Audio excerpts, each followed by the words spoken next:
वैर से वैर कभी शांत नहीं होता। काली यक्षिणी की कथा।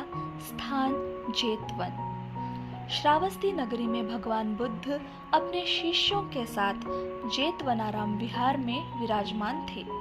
दूर दूर से भिक्षु, श्रमण, उपासक और गृहस्थ उनके प्रवचनों को सुनने आते थे।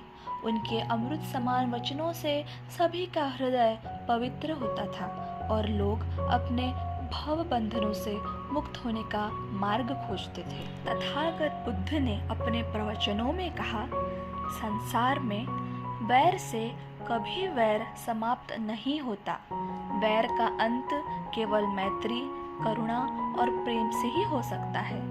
इसी शिक्षा का एक जीवंत उदाहरण काली यक्षिणी की कथा में मिलता है। एक समय की बात है, श्रावस्ती में एक गृहस्थ था जिसकी पहली पत्नी संतानहीन थी। इस कारण उसने दूसरी शादी कर ली। दूसरी पत्नी गर्भवती हुई, लेकिन पहली पत्नी की जलन और द्वेष के कारण उसका गर्भपात हो गया। घटना ने दोनों पत्नियों के बीच वैर की आग भड़का दी, जो उनके कई जन्मों तक जारी रही।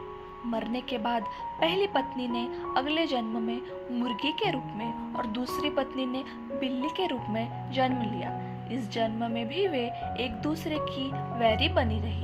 मृत्यु के बाद वे फिर से जन्म लेकर हिरन और तेंदुए के रूप में आई। उनका वैर जन्म जन्मांतर तक चलता रहा और वे एक दूसरे को नुकसान पहुंचाने का प्रयास करती रही। इस क्रम में एक ने श्रावस्ती के प्रतिष्ठित परिवार में जन्म लिया और दूसरी काली नामक यक्षिणी बन गई। जब पहली का बच्चा हुआ तो काली यक्षिणी उसे मारने के लिए उसके पीछे दौड़ पड़ गई।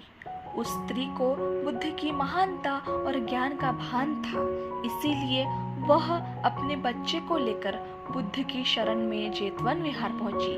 काली यक्षिणी भी उसके पीछे पीछे जेतवन विहार पहुंची, लेकिन द्वारपाल ने उसे रोक दिया। बुद्ध ने यह सब देखा और काली यक्षिणी को अंदर बुला लिया। उन्होंने दोनों को उनके पिछले जन्मों की याद दिलाई और बताया कि कैसे वे एक दूसरे की वैरी बनी। बुद्ध ने उन्हें समझाया, वैर से ही वैर पैदा होता है और यह जन्म जन्मांतर तक चलता रहता है। इसे केवल मैत्री और करुणा से समाप्त किया जा सकता है। उनकी बातों से उन दोनों के मन में द्वेष समाप्त हो गया और वे एक दूसरे को क्षमा कर आगे बढ़ गए। इस कथा से यही शिक्षा मिलती है कि वैर से कभी वैर समाप्त नहीं होता। मैत्री और प्रेम ही वह मार्ग है जो हमें शांति और सुख की ओर ले जाता है। बुद्ध ने इस संदेश ने केवल उन दोनों महिलाओं का जीवन बदला, बल्कि आने वाली पीढ़ियों के लिए भी एक महत्वपूर्ण सीख दी। सदियों से यही परंपरा रही है, यही धर्म रहा है।